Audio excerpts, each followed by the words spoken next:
Hello mga guys, so ngayon i-share ko lang sa inyo kung paano tayo mag-grafting ng ng bougainvillea. So ito mga guys, yung mga sanga-sanga po ay dito, kinakapit dito. So ganyan mga guys, tapos pinaplaster po sila. Dinidikit yung mga maliliit na sanga at saka ganito po. Yan no, nakikita niyo mga guys. So isa, dalawa, tatlo, apat, lima, 5 colors po itong mga bougainvillea na itong inidikit dito.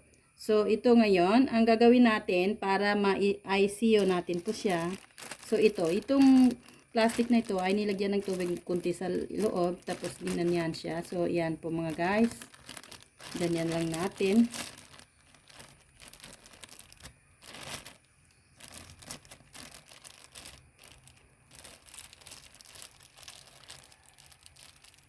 At saka, ipo-plaster po natin mga guys.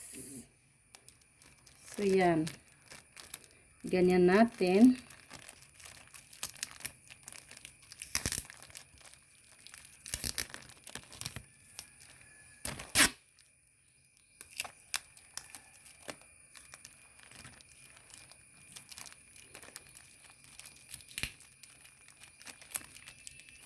So, ganyan lang mga guys. Tapos, puputulin na natin yan.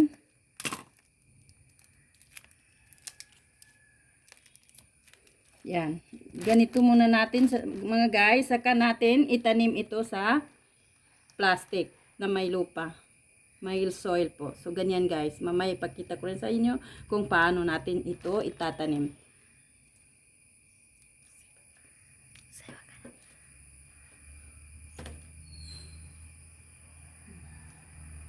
Yan mga guys, itatanim po natin ng ating ICU na bougainvillea po. Yan po. So, itatanim po natin dito. Lalagyan natin ito ng soil at saka itanim natin yan siya. So, sige, tingnan natin kung paano ito itatanim.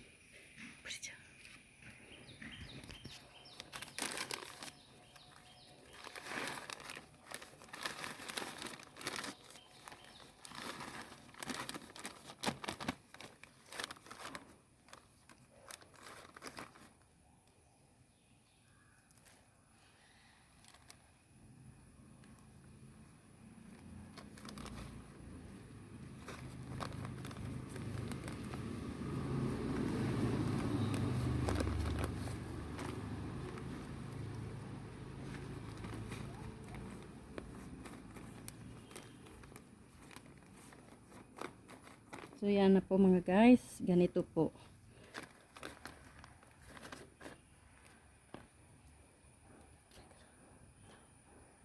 So, ngayon mga guys, yan na po ang tinanim natin mga guys. So, yan na po sila.